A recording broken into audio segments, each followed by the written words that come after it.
Well, hello and welcome to the Power of Your Mind podcast. I'm Victoria Gallagher, your host, and I'm here to inspire you to tap into the incredible power of your mind by helping you to understand the law of attraction, manifestation, hypnosis, affirmations, meditation, and all kinds of other powerful tools designed to rewire your mindset and propel you toward success. Every week, we discuss proven strategies and approaches to empower you to manifest your dreams and achieve your highest potential. So, tune in each week to get inspired and discover how to unlock the power of your mind.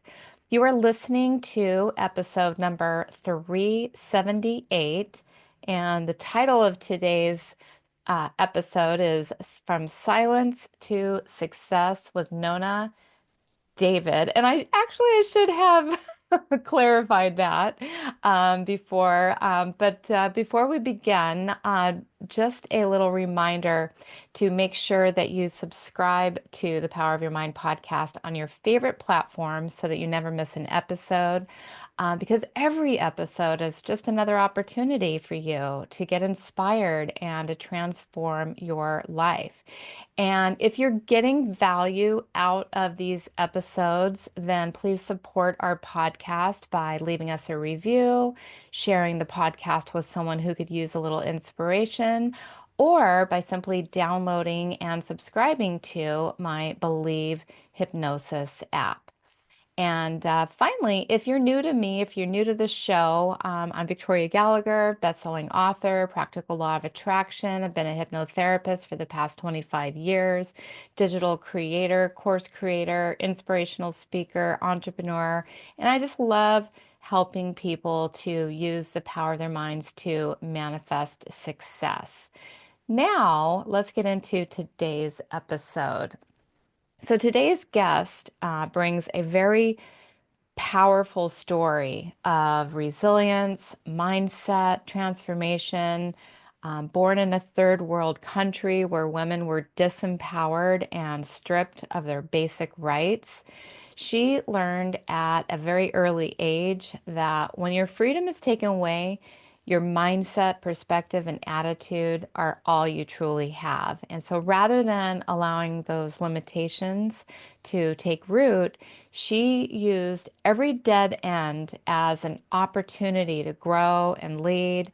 And I'm going to let her tell the rest of the story here. So, welcome to the show, Nona. Thank you so much for being here. And I'd love to just get to know you a little bit more authentically and, talk to you about your life and what that led to and your business and all the tools that you have to share with our community. So, welcome to the show, Nona. Thank you so much, Victoria. I'm super excited to be here and sharing, hopefully, what might bring value to the listeners if it resonates with them. Super excited. Thank you. I'm super excited to have you here. Let's just kind of continue from that. And I did pronounce your last name correctly, is it David? You were close, but everybody gets my last name wrong. So you So sorry about that. the better pronunciators of my name, but it's Javid. Javid. Okay, thank you so much for the clarification. I should do that before actually going into the intro, but thank you so much. Now everyone knows that this is very authentic. And, we just try to keep it conversational here and real. And that's how people get the most value. Mhm. So you started off in a very disempowered situation. And, so many people would just lay down and say, that's my life. I'm not meant for anything more than that. And this is just the cards that I've been dealt and just leave it at that and not really strive for all of the amazing accomplishments that you strove for and achieved. And now you're a wonderful example to so many people of where you can take your life when you just were not born in a perfect situation. So tell us a little bit about that. Just take us from, that early age where you kind of had this epiphany. Yeah, absolutely. And I think it was less of an epiphany and more of just, turning the struggles into something meaningful, even though they may have been painful. So I'll give you an example. I was born and raised in Iran, and then when I moved, we were like middle class in Iran, lived pretty okay. I mean, aside from the fact of the obvious where, you don't have as much freedom, and especially women are sort of expected culturally to end up being the wife and the mom and, all the different things. On so many levels, they just don't have women just don't have the freedom that exists in the Western world. Then I moved here to the United States and I was 16 years old. I moved with my family. And so, of course, my parents had brought in their entire life savings to the United States, which, you do the currency change, it basically adds up to be poverty line in the United States. So here I am. I've lost all of my friends as a 16-year-old girl. I don't speak a word of English, and I was thrown into high school. And now I have to I call it the sink or swim, right? There's no other option. I had to learn the language. I had to understand what was happening around me. And I think that challenge at 16 was like one of the most important struggles of my life, and especially early on. I mean, I've had other things in my childhood, like everybody else does. I've lost a brother when I was really young. And I think this particular challenge, where I was aware enough and conscious enough as an adult, where I look at the situation and I go, what are my options? I can either sink or I can swim. I can learn to swim. And I remember I had to learn English and I was like studying the dictionary and I was studying the things I had to learn. I ended up graduating a year early, ended up at Berkeley, and I ended up going to chiropractic school. But it wasn't because like a lot of what I accomplished up until my late 30s, mid 30s, I would say, maybe even early, I don't know, somewhere in the 30s, because it's not like one point where there's a pivot, but and I'll share a bit of that story too. But a lot of what I accomplished was out of fear and out of scarcity. Like I remember when we first moved here, my parents were like, "We can't buy that, we can't do this." I was a 16-year-old who was like, I'm so afraid of ending up in this situation or staying in this situation. So I want more out of life, Yeah. but it wasn't coming from a place of abundance. It wasn't coming from a place of love or service or impact. It was coming from a place of, I don't want to do what my parents did, or I don't want to end up like my parents, or I don't want to, and that layers into every aspect financially, the way their relationship looked like, all the different things. So it was a lot of fear-based actions that I took. And those fear-based scarcity actions or processes, they actually carried me all the way and they made me really, really successful in Yeah. life by the traditional definitions of success. So here I was, I think even earlier, I guess now that I think about it, I was maybe in my mid 20s and I was married. I'd gotten the degrees. I was a chiropractor. I'd opened up a successful business. I had 13 employees. I was near seven figures. I was, I had it all. I had a child at the time, and I had one at the time. Now I have two. And anyways, I remember just this one particular day where I think everything changed. It was a pivotal moment where I, my son was a newborn and I put him down to sleep and I took a call with my office, talked to all my employees, went over some numbers, everything was really good. And then I walked myself into the closet. I shut down the closet, I shut down the light, and I sat, against the wall and I held up my knees and started sobbing. because even though from the outside everything looked like what anybody would want, Yeah. right? What anybody would want. I should be happy. Why am I sitting here crying in the closet when I have literally everything that you're supposed to check off this traditional way of being successful, right? And I had a couple of recognitions, one of which was I had followed this dream life or this steps that I had taken to get me to this level.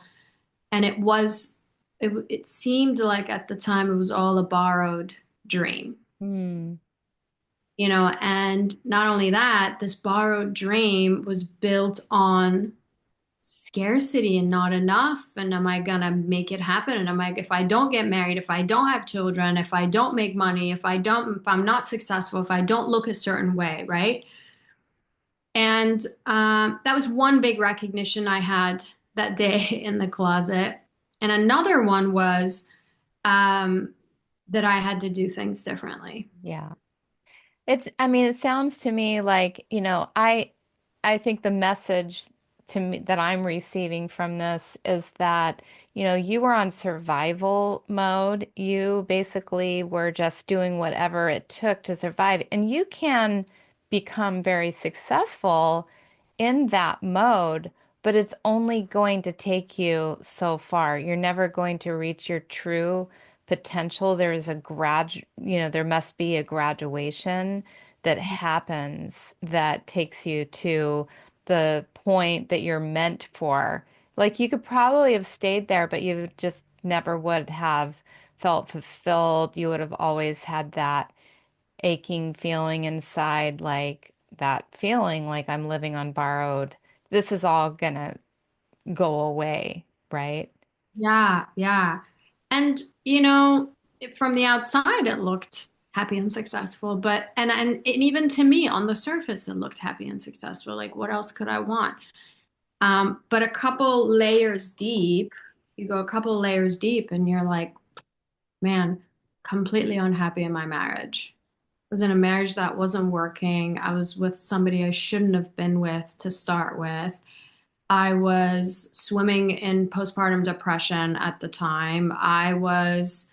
Um, I didn't really have a lot of support, not because people in my life weren't supportive, but more like I didn't even know how to ask for help. No one had shown me how. So I was, there were a lot of elements that weren't working. While my business looked good on paper in terms of the numbers and collections, I was burnt out. I was in the business all day, every day. And even on maternity or on my days off, I was thinking about the business. How do I grow it? So I remember when I sat in that closet and I was like, well, how else am I going to do this? Because it's the only way I know, like you said, survival. How else am I going to do this?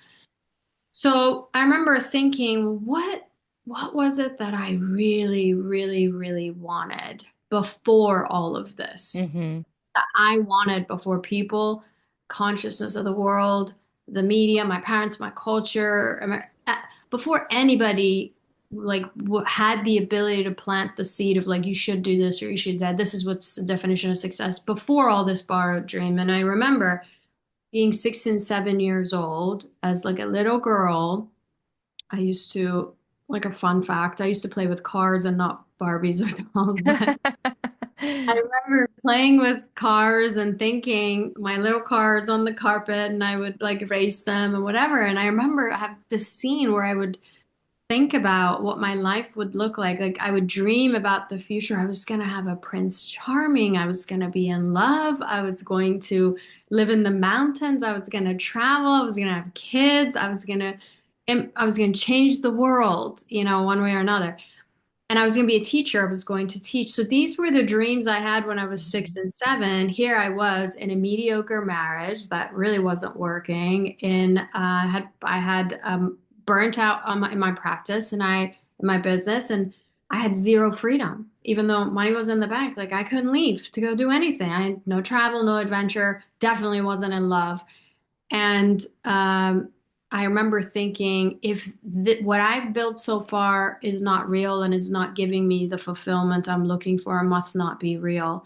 And I've got to go with the thing that I used to dream about when I was 6 and 7 years old. So I had in the closet space, once I got done, kind of crying it out, if you would, I had this really what I call now is an unreasonable vision for my life, a dream life that I wanted to experience. As I mentioned, I wanted to be in love and I wanted to live in the mountains and I wanted to live bicontinentally. So I started a journal on that life and I started to kind of be like, okay, well, if I can already do this is my worst case scenario, a successful business, mediocre marriage, and whatever, then let me try something different, Mm-hmm. right? Yeah. If you want something that's wildly different, you're going to have to do things that are wildly different. So I started to dream about businesses that would bring me passive income. I started to dream about maybe fine-tuning the existing business I had where it was part-time and it was 7 figures. I started to dream about the kind of relationship, the kind of love I wanted to experience, the kind of adventure. And I don't want to make this sound like this was an overnight thing because we're talking, a couple decades ago, or I don't know, however many years ago, without giving away my age. But now, I'm in love with a man that treats me like a princess. I have the life that I want to create. I homeschool my kids. I live between Southern California and Italy. I live in the mountains. I have my dream home. So, and I get to make the kind of impact that I thought was possible as a 6 year old and a 7 year old. But so I don't want to make this sound like an overnight process. I obviously went through a divorce. There was a lot of pain, a lot of struggle to get me to this point. But I can tell you, I made 2 changes in the closet. One was I made a decision not to do anything out of scarcity and out of lack. I was Mm-hmm. going to move into abundance. I was going to move into the possibility of love. I was going to move into all the things I wanted to experience instead of leaning into the things that I wanted to move away from. And the second commitment I made to myself and my future was that I was going to continue to say yes to this unreasonable vision that I had that I thought was possible as a 6 year old, as a 7 year old. I was going to say yes to it no matter the situation, no matter what. I love it. I love this part of the story. And it's so I first of all, I just really want to acknowledge you for stepping into your courage to take that on and to take these huge leaps of faith where I think it's so important. Our childhood has so many hints into because we're just so open and our brains are so open and it hasn't been cluttered up by all the limiting beliefs and the fear and the scarcity and all of that. So I think that was really intuitive for you to recognize like what was it that I wanted to be when I was, and I think that really, I think so many of us need to tap into that. That's what I did actually to move away from, the mundane, Mhm. job that I had before I started making an impact on the world. And so I love that. And the other two decisions, those are so powerful to say yes, to continue to say yes to that dream, no matter what. Like, why would we not? Why would we not? Well, because we are coming from the first commitment that you said, the fear and scarcity. So to not come from that place. So to shut that off and to continue to, keep the door open to your dreams, it's Mhm. brilliant. Mm. Yeah, and it was some of what I like how I reflect back on what was going on at the time. Um, like I just want to make sure because I think someone might be listening and being like, well, I would love to be able to do that, right? But it's like when I look back, a lot of the language I have now about describing what happened they came after. Like in the moment, it was dark. In the moment, it was like, what I don't want to live like this. Like if there's no way out of this, I just don't want it. I just was so fed up with it. So the moment was dark and I didn't have language for it. And it was another sink or swim moment where I'm like, I have to do things differently. Now I've done, as many podcasts and many stages and write a book and talk about it and teach my students. Now I'm actually understanding the process of what happened. So I think what was important in that moment was trusting, was saying yes to a possibility of an unreasonable life because what else was going to happen? Just go back and live the same old life that I just wasn't going to tolerate. Yeah, I love that. So you had mentioned a couple of times, that you don't want the audience to hear like that this is like some kind of overnight process that, there was a lot that you had to navigate and deal with and, divorce, you had to, obviously, here you've got a business with 13 employees. I'm sure there was some to do about that. And, so how long did it ultimately take you to get from that moment in the closet, that realization, to, where you are today and, backing up to from a point from today, where, you could truly say like, wow, I checked off all of these dreams that I said were a possibility for me. I think from a 3D perspective, like if I were to just kind of look at the amount of time, like from point A to point B, I would say a decade. But it wasn't a decade of nothing, right? It was a decade of elimination. I built my business and moved it into part-time and seven figures. Then I opened up three other businesses, but they were all seven figures, but they were all passive and part-time. Then I sold the businesses. Then I got divorced. In the meantime, I had another child. So, I mean, like so much progress that now when I look back, when you ask me how long did it take for the finish line, I would say, okay, a decade, maybe more.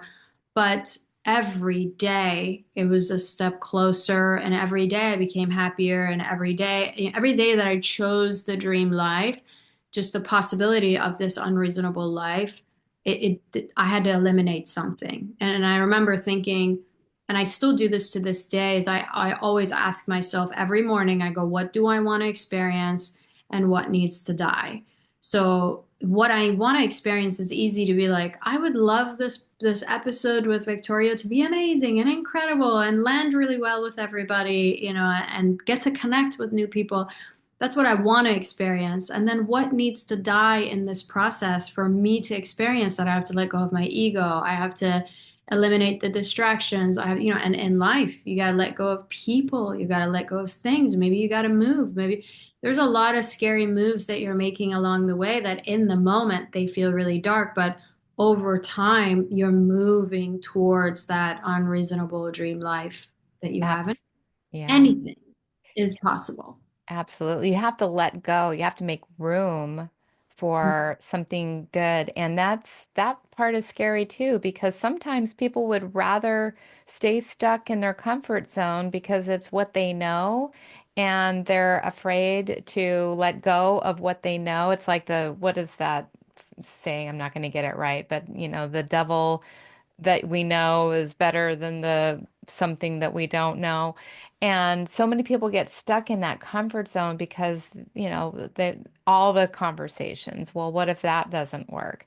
And like, what I mean, you had to have been working at some level on your mindset, making the shifts, because did you really go from like, a 180-degree turn in your mind where you went from scarcity and doubt and fear to like, okay, I've got this, I'm committed, I'm going all the way. Like, did, did the doubts and the fears try to stop you along the way? Okay, so let me say something. Yeah, like, okay, so even today, like, here's my thing. I don't think that those things ever go away. Do they all? Yes, I could be wrong, but this is my personal experience. I don't know that the fear and the scarcity ever go away, but the decision that I made to tune into abundance and to choose the dream life, that decision became a continuous decision every day. So there were times where weeks or months or a whole year I was unhappy and but I just kept going back to what I want. I kept dreaming. I kept writing about it. I kept reading about it. I kept going back to the energy or the frequency that I want to experience instead of staying in the frequency that I was or I had experienced. I do think that these are, overcoming those emotional addictions or those frequency addictions to scarcity. I don't know that it will ever go away. I think it evolves over time, and hopefully, you get better at the speed at which you go from the old frequency to the new frequency, and hopefully, less frequently will you have to make that switch or become aware and then make that switch. But I always tell my students, like, figure out what's the frequency you want to go to, what's the dream life. And I have this 4-step process that I teach on how to quantum leap your life in this process. And I'm happy to share with anybody who's interested, who might be listening. They could just send me a message on Instagram. But when I share that, I let my students know that um, the very first part of the process is having an unreasonable vision Hmm. and for your life, right? Obvious. I talk about it to nauseam. Probably my students are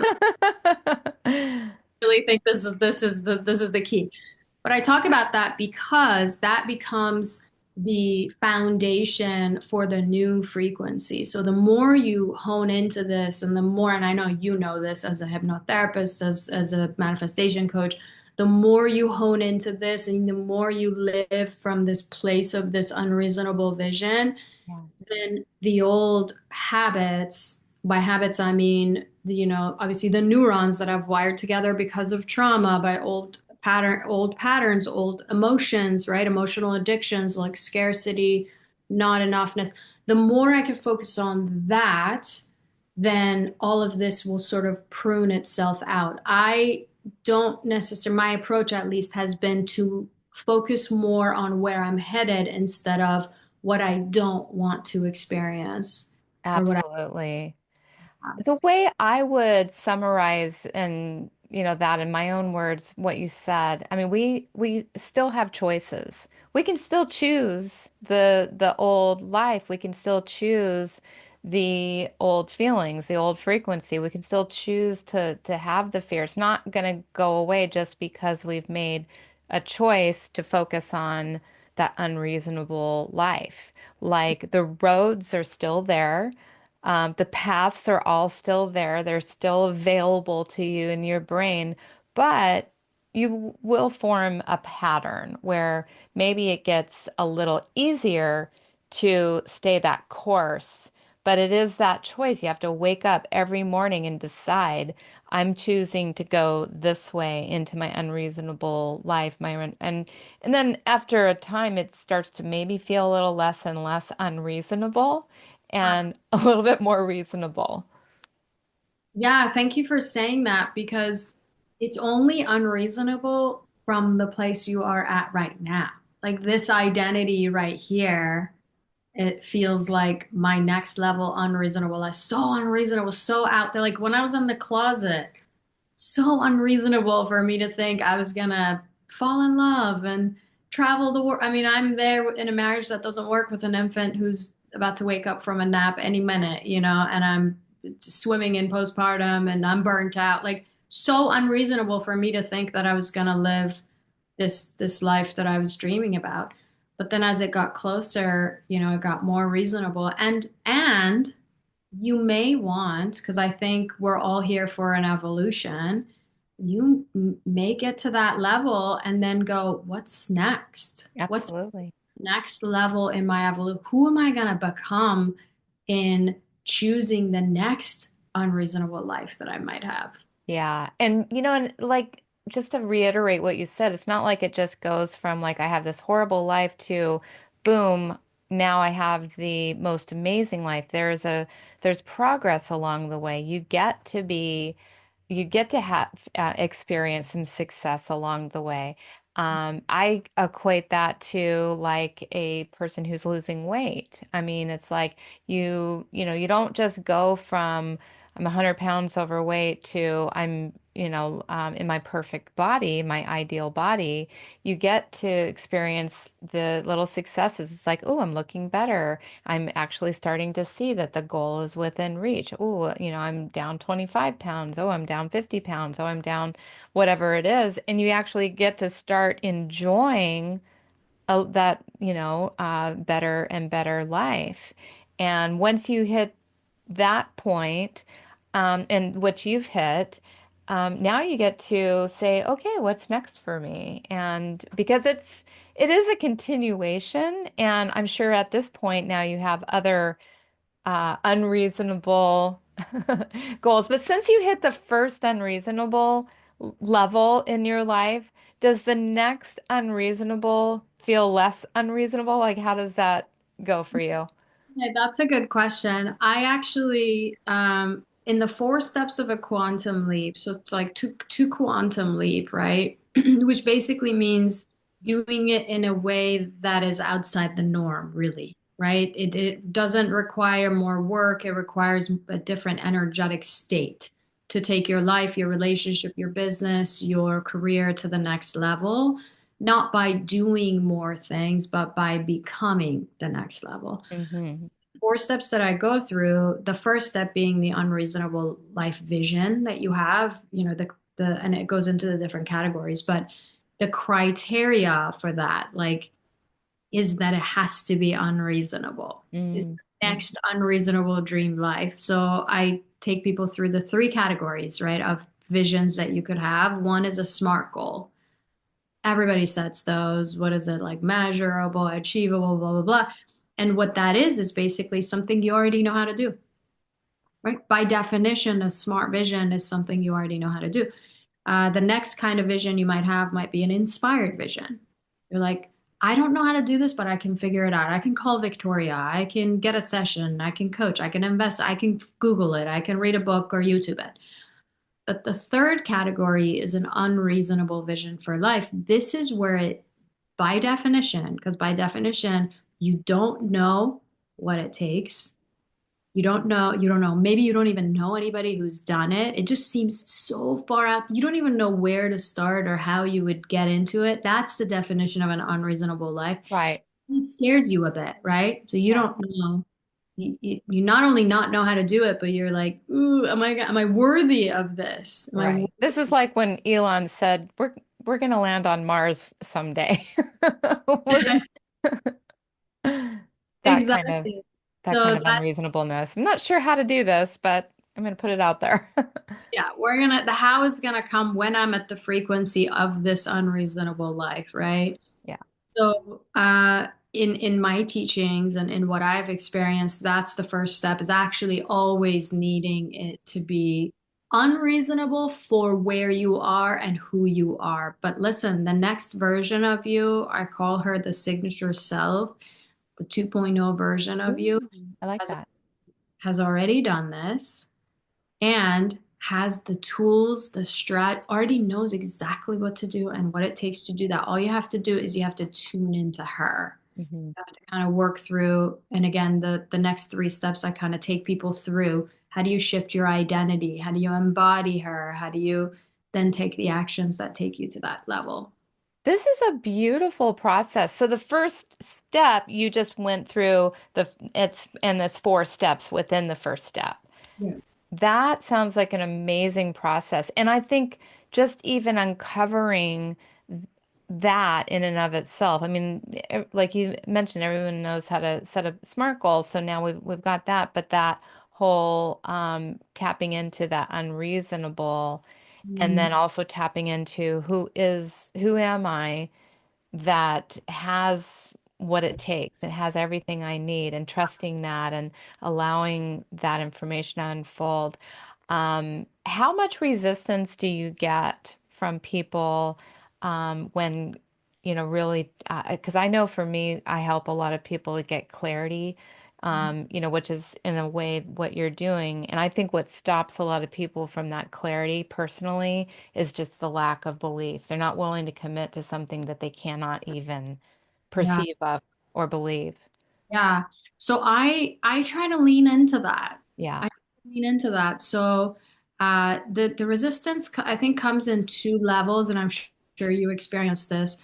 One level is the resistance to I the resist one level is I know what I want, but I'm resisting the belief system that would bring that in.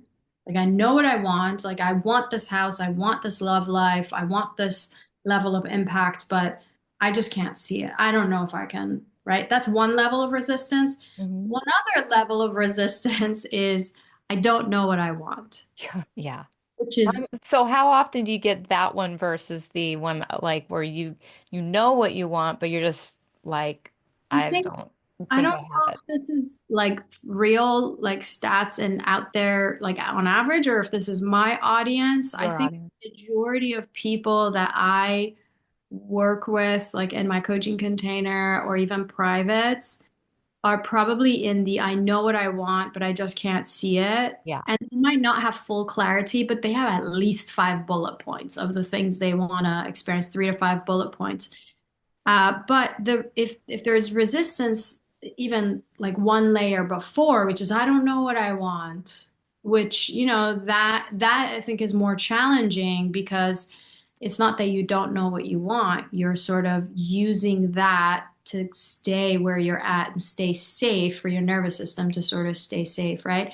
So that usually takes a bit more work. But you're right, even resisting on, I have these 5 things. I always tell my students, I go 5 things or 21 pages of like describing your whole life script. Doesn't matter. You got to have something. But when they have those 5 things, then there are ways you can start to expand on it. And you sort of start with one, and there are a list of questions you can ask yourself and try to expand. And I call it, make it juicy. So you say you want a house in the mountains, then I want you to describe it to me. I want you to go look it up. I want you to figure out how many bedrooms and what's the flooring and what kind of cabinets and what kind of, who's in the house now and what are you cooking and what does it smell like. So it's almost like giving a little mind movie to that, expanding it, giving it some juice. And then in that process, we're just talking about the first step of the quantum leap. Just in that process, people will go, oh, wait a second. I've always wanted I don't know, a pool, or I've always wanted to be X, Y, and Z, or have this kind of impact, or write a fat check to a nonprofit, could be in any category. Then it starts to appear slowly, slowly in the process too. Yeah. And you just have to be willing to allow yourself to dream, just the same way that we did when we were kids. We didn't monitor what we were allowed to dream about. And so, yeah, this sounds like an amazing process. So, tell me a little bit more how, people begin to work with you and, some of the just some of the next steps that you would advise people to take. Yeah, I think probably if this conversation has resonated so far, or you want to connect, or you have a similar story, or something makes sense to you in this conversation, perhaps you're just curious to know more. If they could just reach out to me on Instagram. It's my first name, my last name, and I should come up on Instagram. And if they let me know that they came from this podcast, I have a 90-minute training on the 4 steps of a quantum leap, and it's free. So I'd love Ooh. to be able to give that away for people. It just walks people through the process. And, it does take 90 minutes, but which is why I try to give it away and make sure you have enough time. You go through it, you do the things. And I think it can be really powerful, especially if, like I said, this conversation has resonated with someone. Yeah, absolutely. And so you are NonaDjavid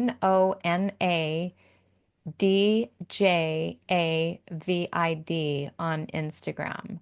And so just all they need to do is just look you up on Instagram, send you a message, and then they're going to get that 90-day or is it 90-minute? Yeah. 90-minute training that's going to train them on the four Steps quad to move.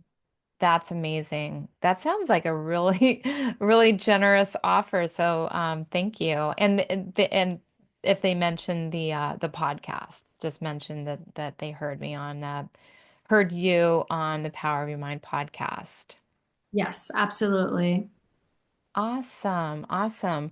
Well, thank you so much for being a wonderful guest on our show. Did I leave anything out? This was just such a interesting conversation to me. It was great to get to know you and learn, about your approach and your story. I just kind of want to find out, is there anything that we're leaving on the table that maybe need to share with our guests, or do you feel like we've kind of covered it? I think we've kind of covered it. Last thoughts would be to just keep saying yes, like find what it is and just keep saying, commit to saying yes. Don't even commit to the vision, commit to saying yes to the vision. And Commit that's, to saying yes to the vision. You can do that much. You can create your vision, say yes to your vision, and you know, it will naturally unfold. And just believe that it's possible for you. And you don't even have to necessarily believe the whole thing, but you can believe that you are meant for more. And I think we all are. I think, it is our job and our responsibility on this planet to be all that we can be, and you help people with that. yeah, thank you. And thank you for having me, Victoria. Thank you so much, Nona, for being a wonderful guest on our show. And once again, look up Nona on Instagram and get your 90 minutes. Mhm. Thank you so much for listening to the Power of Your Mind podcast, and we'll see you next time.